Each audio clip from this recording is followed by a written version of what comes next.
Jeremiah chapter 27. In the beginning of the reign of King Zedekiah, son of Josiah of Judah, this word came to Jeremiah from the Lord. Thus says the Lord said to me, Make yourself a yoke of straps and bars, and put them on your neck. Send word to the king of Edom, the king of Moab, the king of the Ammonites, the king of Tyre, the king of Sidon, by the hand of the envoys who have come to Jerusalem, to King Zedekiah of Judah. Give them this charge for their masters. Thus says the Lord of hosts, the God of Israel.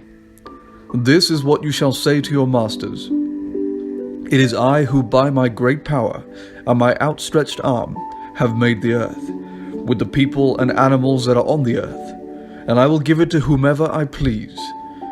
Now, I have given all these lands into the hand of King Nebuchadnezzar of Babylon, my servant, and I have given him even the wild animals of the field to serve him.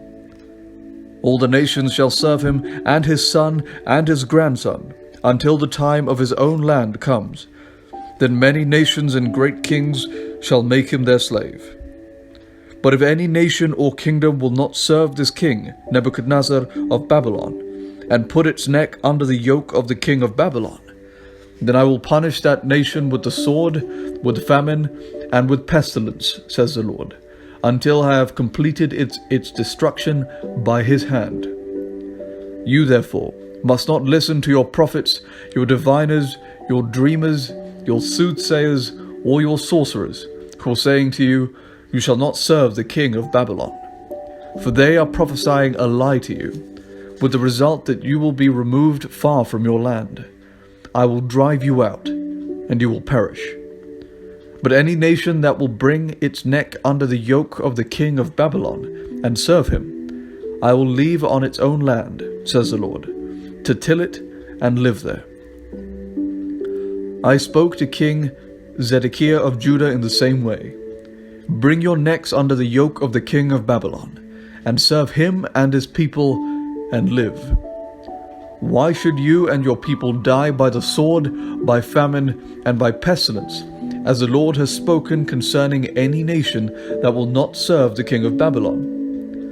Do not listen to the words of the prophets who are telling you not to serve the king of Babylon, for they are prophesying a lie to you. I have not sent them, says the Lord, but they are prophesying falsely in my name, with the result that I will drive you out, and you will perish, you and the prophets who are prophesying to you. Then I spoke to the priests and to all this people, saying, Thus says the Lord, Do not listen to the words of your prophets who are prophesying to you, saying, The vessels of the Lord's house will soon be brought back from Babylon, for they are prophesying a lie to you. Do not listen to them. Serve the king of Babylon and live. Why should this city become a desolation?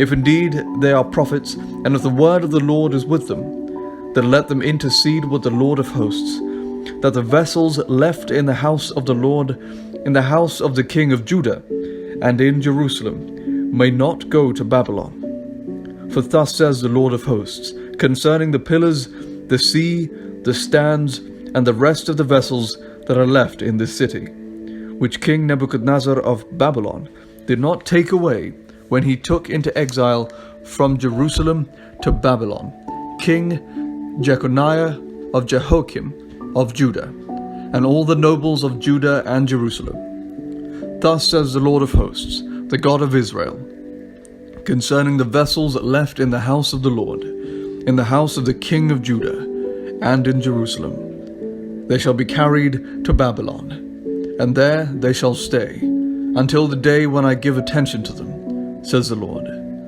Then I will bring them up and restore them to this place.